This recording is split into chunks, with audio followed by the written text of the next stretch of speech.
مزرعه كلاب في فرنسا، وين بدلكم مزرعه كلاب، عطاو له مزرعه تاع كلاب في فرنسا واستوطن في فرنسا ومدفون في مقابر فرنسيه اليوم تحت ديانه يهوديه.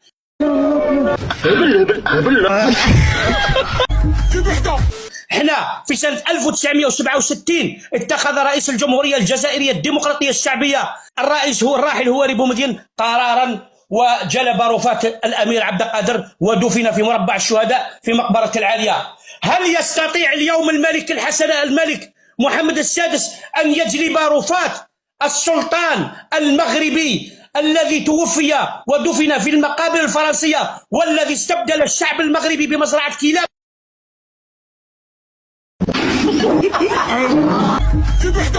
لهذا أنا نظن الإخوة الكرام عندما تتكلم عن مقاومة الجزائرية وتتكلم عن الشعب الجزائري عليك أن تمضمض فمك وعليك أن تتوضأ. بدأت مفاوضات إكسليبن اللي بدأت في مارس 1955 بدأت مفاوضات إكسليبن. هذا هو تاريخكم وهذه هي أمجادكم. أردتم من خلالها إجهاض الثورة الجزائرية بالوشاية التاريخية من طرف الأمير الحسن الثاني على يعني القادة الستة اللي كانوا في الطائرة، يعني قمتم بالوشاية تاعهم. أردتم من خلالها إجهاض الثورة الجزائرية.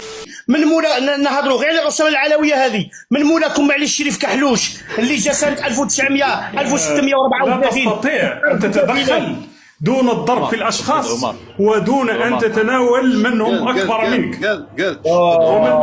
لا تستطيع أن تتدخل دون عنصرية دون الشريف كحلوش. أنت الشريف كحلوش على يضركم وحنا نعرفوا الحقيقة. لأنك عنصري ولا جامل كوديفوار. لأنك عنصري ولا تستطيع أن تتكلم دون السب والرفض. لا يوجد هو أخبار زائفة خرطية. عمر علاش الأخ عبدو سأعقب عليه ومباشرة أنا سأترك مكاني للأخ الرأي المغربي. وسأترك مكاني للأخ الرأي المغربي. اسمع عبدو طلع لنا الدكتورة جوهرة الله يحفظها. هي اللي نحكموا من يطالب مهما كان.